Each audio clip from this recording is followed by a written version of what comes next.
Hello everyone, here, and welcome to the InfiNOT podcast. I'm focused on the casual nature of the game, and each week I discuss the new patch, the new card, and my feelings on the game.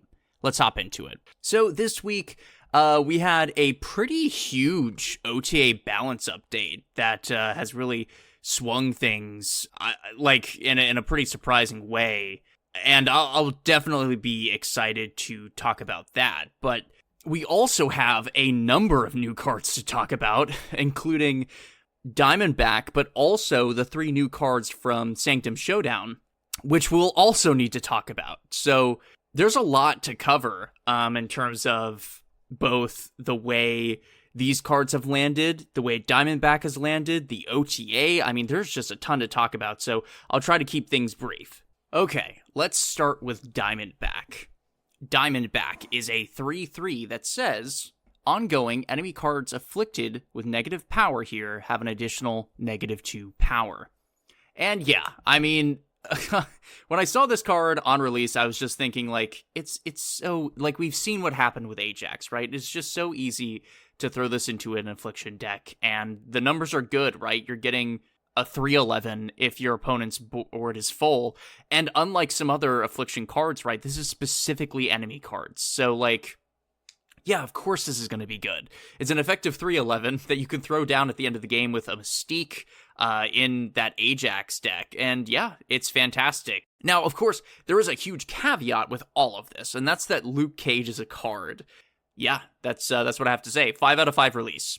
I don't even think that she's too strong, by the way. Like, yeah, sure, Moonstone and her are extremely strong together, but so are other 3-cost cards, right? Like, it's really incredible. This card just came out and feels like a natural part of the game. So yeah, really great release. Diamondback is a good card. Okay, so now let's talk about Sanctum Showdown after it's come out. And I'll try to quickly go over my thoughts here, so that way we can get to the cards, because I also have to quick. You get my point. There's just a lot to talk about this week. Let's talk about it, shall we? So Sanctum Showdown, when it was being previewed, I was pretty skeptical about being able to get the rewards. The numbers sounded extremely, like, improbable.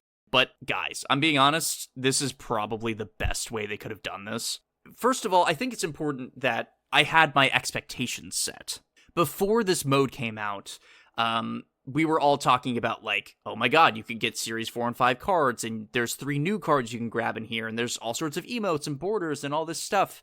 And the pressure began to set in, because I thought it was going to be like Conquest, where, you know, your success is dependent on always winning. Like, if you don't win, then you just lose everything. But that's not actually the case. Like, this mode is actually pretty darn generous with the amount of chances that it gives you in order to climb up the ranks.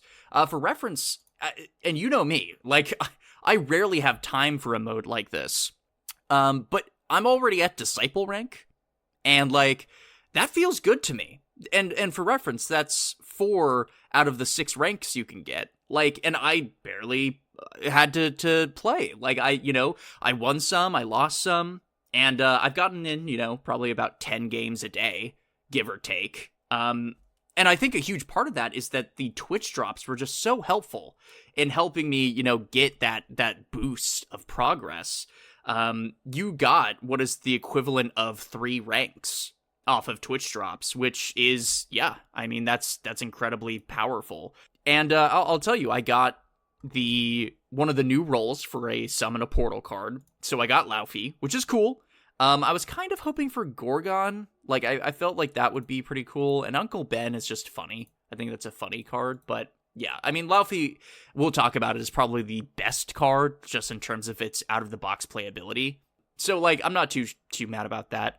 I also, bought a couple of glyph borders since they're the cheapest, and there's a couple of cards that look really good in it, like Loki and Enchantress. And then I grabbed the I've Come to Bargain title, because I think that's awesome, and I also grabbed a Wong variant. I don't actually have a variant for Wong, so this one was super awesome. It looks like the movie version of Wong, and it looks great. I love it. So, yeah, I mean, Sure, I'm not getting everything. Like, I'm not getting any of the emotes. I'm not getting, a bajillion borders. I skipped all of the credit rewards, and I didn't get a Series 4 or 5 card. Yeah, I had to make some concessions, but I did get Laufey, which is awesome. I got a variant for Wong, and I got a bunch of cool borders. So, like, yeah, I don't know. I guess it feels really stringent, but that's only if you're trying to get everything. And I don't think you need to. What I'm trying to get across is that this is pretty fair. This seems fair to me. Especially if you just want to prioritize, like, 3 things that you want in the shop. I think that is super easy to do. It really doesn't feel that stringent. So, yeah, in terms of the rewards, I feel like it's very fair. I would love to see this come back. Talking about, like, the game mode itself, it's fun. It's different. They also updated the list of banned cards that you can play. Last week, not even last week, man, time flies by. Earlier this week, we had a couple of cards banned that were pretty obvious, but people found more cards that caused a problem. So, like, we already had cards like Juggernaut banned. Taking those cards out felt pretty natural. And there are other cards, too, like Mysterio, that just made sense to get rid of because you don't get to see which Mysterio is real at the end of the game. It just doesn't happen. But since those bans, we got a ton more that ended up just being way too powerful. Like Cannonball, Negasonic Teenage Warhead, Rocket Raccoon and Groot, Makari, which I'm a little sad to see. I thought Makari was a fun inclusion.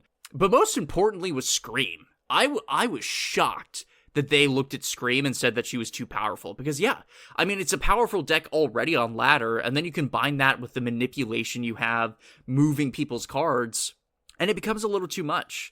So, I was surprised to see that, but it ended up making the mode feel a lot better. Like, right now, the strongest cards in the mode are, like, the Guardians, which you don't get to see ever, so it's nice that they're relevant in this mode. So, yeah, overall, my thoughts on Sanctum is good. Great. I think that this is my favorite limited time mode that they've added. I think it's even better than Voltage, because I complained before that Voltage felt like, again, grindy. Like, I had to really invest a ton of time into getting games in. It was nice that you could do missions to boost it, but it's hard to balance that with getting games done on the ladder. I still think that, if it was a toss-up between these two modes, I'd be fine with that. I really enjoy Sanctum. I feel like it's really unique compared to the other ones. So, yeah, really a slam dunk. I hope that they bring this back in the future, and I hope you guys are enjoying it too. Let me know what you think of the mode. Maybe my view is skewed because of the Twitch drops, but I felt like it's pretty fair. Like, I don't need everything in the shop, and the things I did get were awesome. Like, I'm pretty happy with everything. So, yeah, that's what I think about the mode. Let's go on and let's move to the 3 cards that came out in this mode. And again, I'm going to try to be brief on these. We have Gorgon, Laufey, and Uncle Ben. So let's start with Uncle Ben. Uncle Ben is a 1/2 that says, when this card is destroyed, replace it with Spider-Man. And this is the 2/4 Spider-Man that moves himself and an opponent's card. So far, this is like you know what I'm gonna say here? This feels like a Series 2 card, in that it is okay, it is fine, it is playable, it has a potential to be in your deck, but, like, it's not gonna be in every deck, and a lot of decks are going to find a replacement for this that feel a lot better. Really, what I'm disappointed about is that these cards don't really have, like, the same attention to detail as some other cards. For example, the only card here that I think has an animation is Gorgon, which is pretty disappointing to see. I do like Gorgon's animation, by the way. I think it's really cool. The way, like, his mask, like, goes on all of your cards to indicate that that's the reason that they're higher cost. And again, we'll get to him in a moment. I think that that's really neat. But yeah, both Laufey and Uncle Ben just don't have animations to go with them. And like they technically do, but they're like stock and animations for things. Like, I think Laufey's, you see the same sort of animation you might find on, like, an activate card where there's a ring around it and it closes in. And then Uncle Ben just has the default card destroy animation that you would find on any other card. So, like, it's a little disappointing to see that. I would have hoped that they, like, if I mentioned on the Snaps Decisions podcast, I think it would be really funny if they leaned into Uncle Ben's death and you like see him reach out for Spider-Man or something, or you see a robber come by. Like, that would be hilarious and would make me want to play that card. But as it stands right now, Uncle Ben is like an okay one-drop. The displacement from the Spider-Man can be handy, and I would imagine like in a Surfer deck it would be okay, because you're already playing like Nova Killmonger. So, like, yeah, I think in any deck that you're playing Killmonger, it might be a decent inclusion, but I definitely don't think it's the number one pick. I'd say it's probably a 2.5. Like, it's neat, it's fine, and it probably has a purpose, but I'm not going to put it in a lot of decks. The next card we have to talk about is Gorgon. So, as I was saying before, he does have a really cool animation with his mask, and I think he fought Wolverine in the comics, if I'm not mistaken. So, like, I think that's aesthetically neat. Let's talk about what he does. He's a 2/3 that says, ongoing, your opponent's cards that didn't start in their deck cost 1 more to a maximum of 6. And this is, like, a really good counter to a lot of the decks that you might find annoying on the ladder. I think, especially with Arishem, it's going to be really powerful, and with the upcoming cards in the next season, it might also be pretty relevant, because those sort of lean into the effects of like adding stuff to your deck and pulling stuff out that, you know, didn't start there. So I think that this is a relevant tech card. I was kind of, like I said, I'm happy I got Laufey. I was kind of hoping to snag Gorgon for that reason, but hey, if I really, really want him, I think these cards are going to release later as Series 4 cards, so if you have the tokens for it, I think he might be a good pickup. In the game right now, he also just feels okay as a 2/3. It's very reminiscent to me to like what Mobius used to be, where, you know, I think Mobius is more universal than Gorgon, but Gorgon you can just slap into your deck and you're not mad about a 2/3. Especially if you throw him into something like Spectrum, where you're going to get a benefit off of the ongoing anyway. So yeah, I think that it's pretty decent. I'd say 3.5 or even 4. Like, I think that he has a good, you know, spot in the game. He's not overpowered, and there's a lot of decks that he's going to hit. So yeah, really, really cool. I like it. And last but not least, let's talk about Laufey, who is just a big guy. He is a 4/5 that says, on reveal, steal 1 power from each other card here. And yeah, that is powerful. It is strong. If you add up the numbers, right, since it's stealing power, you can almost imagine it as he's gaining +2 power for each card here. So, like, if you have 2 full lanes, so your opponent has 4 cards, and there are 3 cards in your lane, I mean, that's like an effective 4/19.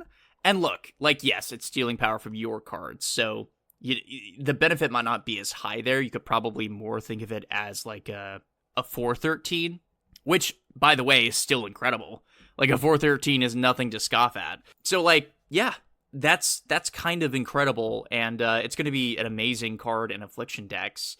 The main problem I have is that I don't have Diamondback, I don't have Ajax, and that means that this deck, this archetype, is not going to be as accessible to me.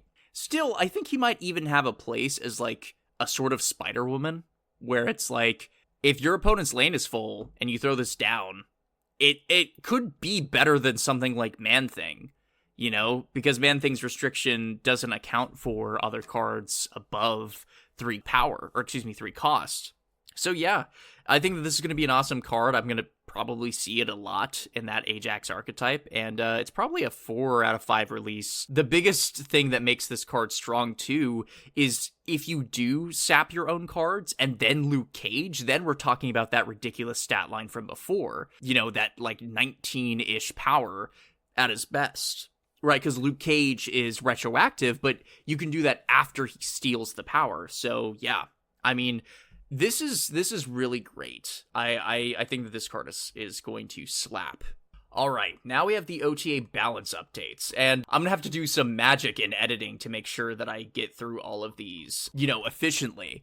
But let's do it. So let's start with the biggest package change in here, and this is the biggest banhammer I've seen drop in Marvel Snap in a while. I don't think that it makes these cards unplayable, but I definitely think that the archetype is just going to be gone. Like, you're not going to see a lot of people playing it because the deck is good. The people who are going to continue playing this love this archetype. Let's go over it. Surtur is going from a 3/5 that says, after you play a card here with 10 or more power, after you play a card with 10 or more power, this gains +3 power twice per game.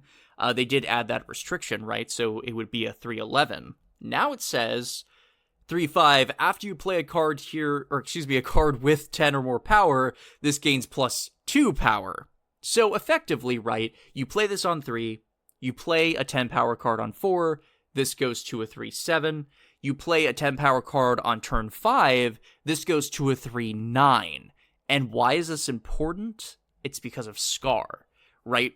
This means that before turn 6, Scar is not going to get that discount. This will still end up being a 3/11, which, as I've mentioned before, is it's in the upper echelon of what 3-cost cards can get. And this is technically better in that, you could feasibly get it to a higher power. It's just, that kills the combo.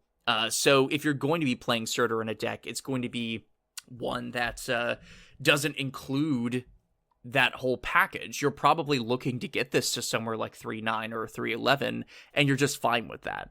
This leads into Scar, who is getting changed from a 6/10 to a 7/12. And since that ability remains the same, since he costs 2 less for each of your cards that have 10 or more power, that means that if you play your cards right, and you do that line that I mentioned where you play 2 10 power cards on turns 4 and 5, you're looking at what is essentially a 3/12 at the end of the game. Which, I mean, is still ridiculous, don't get me wrong, but it's not a free Scar. Right now that Surtur isn't a part of that package, it's way, way less likely that you're going to be able to get him to that insane number. I think that's fine. Again, 3/12 is still ridiculous, and there is a small chance that, depending on the locations on the board, that you could get that even lower. An example being, Monster Island, I think it's called, where it drops a 10 power monster, or that Nidavellir, where any 5 power card that you get put there will get boosted to 10, since Nidavellir adds 5 power. There are things that could make this cheaper, but typically in your regular old game, this will be a 3/12. So yeah, that's a huge change, and it also adds to the discussion of, do you put this in Hela? Because her main draw, her main ability is that she's now based on the costs of each of these cards. So if the 7/12 is something that you want, it's not, as restrictive as hoping to get a powerful 5 cost or a powerful 4 cost or whatever, right? Now you can do something like Black Cat into, something like Arrow or Cannonball, into an InfiNOT, into Scar, into Death, right? And those are all different cost cards that feed that power. So I'll be interested to see if he fits in those decks too. And the last card to cover in here is Arrow, who is going from a 5/10 to a 5/9. And they basically explain in here that she's too good across the board in both Scream and Surtur, as just a powerful 10 power card that oftentimes helps, enable those strategies way, way beyond what she would normally do in a game. And, I am kind of sad. It's been a while since Arrow has been played, and don't get me wrong, I really disliked her previous design. But it's still unfortunate to see that she has to take the bullet for these super strong archetypes. I think that she'll still be played. A 5/9 is still good, especially in the Scream list. It's just, they don't want her comboing with Scar. So, yeah, we'll see where that lands, but I'm a little sad that it had to happen this way. Okay, let's move to White Queen, who is going from a 4/6 to a 3/4, and this is great. I mean, yeah, she's one of those cards that just feels antiquated. She has a mediocre stat line with an ability that might not help you. It would be like if Cable was a 2/1. Yes, technically that ability is valuable, but the stat line just makes it not worth it. So moving this to a 3-4, I think will increase its play, but again, that ability is just like, it's fine. It's all right. It gives you a little information, which is helpful. I think the biggest piece about this that is good is it increases the playability of the card that you steal, because let's say you play this on turn 3 and you get a 4-cost card. Now we're talking, right? Like, now that makes it worth it, whereas before, if you played this on turn 4 and you got a 4-cost card, you'd be upset.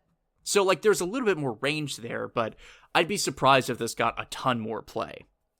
Next up is Lizard, and I have been asking for this change for a while. I actually mentioned it on a Reddit post. Thematically, I like the fact that Lizard gets -4 power if your opponent has 4 cards. That makes sense to me. Like, it's -1 for each card there. But 2/5 just was not doing it, man.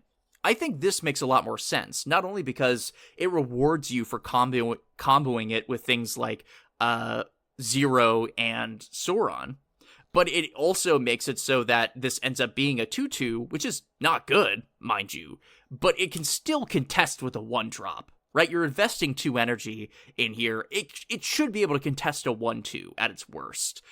So I really like this change. I think that this is going to see a lot of play, especially with some more Sauron support coming in the future. So yeah, really good. I love this change. Next up is a change that kind of scares me. It is Joaquin Torres Falcon going from a 3/4 to a 2/2. I mean, this is scary. Like, don't get me wrong, I think his release was a little underwhelming, but man, this is going to really accelerate bounce. Having the ability to, put this down on 2, then you throw down Iceman or Rocket or whatever, then you can bounce that up with the regular Falcon, then you can throw it again in that lane with a Beast, and then you can Beast all that stuff, and then do it again, and this is all before, turn 6. It's like, geez, man, that is crazy. Of course, the restriction here is that you're using that turn to set up Joaquin Torres, but I don't know. We'll see if this makes that archetype a little too strong. I'd be interested to see what happens there. So I would just say, nervous about this change. Okay, so the next cards here to get buffed are just like some numbers changes.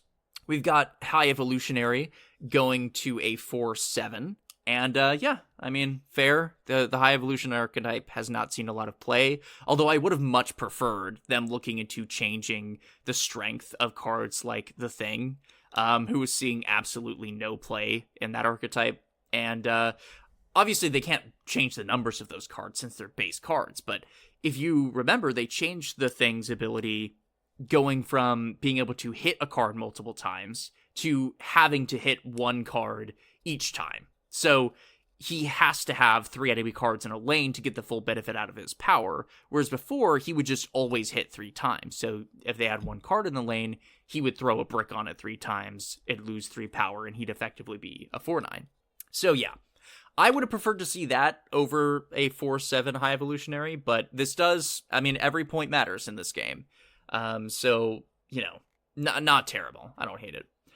Next up is Werewolf by Night going from a 3/2 to a 3/3, and again, makes me a little nervous. This card was insanely strong when it first came out, but, things have changed, and having a space requirement for your board for him to move has ended up being a little bit problematic.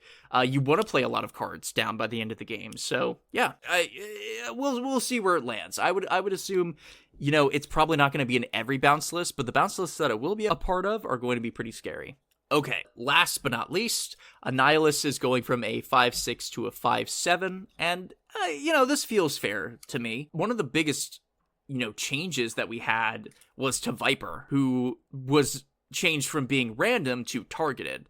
And I think that was a great change for a number of reasons, not the least of which is that she was much better to enable Series 3 gamers to be able to play that archetype. But I think this going to 5/7 feels right. It's sort of what he used to be, except now, you can't send over rocks by themselves. You usually need to do a little extra work. So I think that this is fine. It's going to, make him more playable. And I'd be I'd be happy to see this archetype come back. I think it was unique. It's just, it's a problem when everybody's playing it. So, yeah. Okay. This was a monster week. I'm going to try my best to edit this down to get it as close to 25 minutes as possible. I obviously try to keep this show's gimmick accurate. I'll just close out by saying thank you for listening. Please rate this podcast. It does help me out. And if there's one thing that you can remember, it's that I'm InfiNOT. Thanks for listening.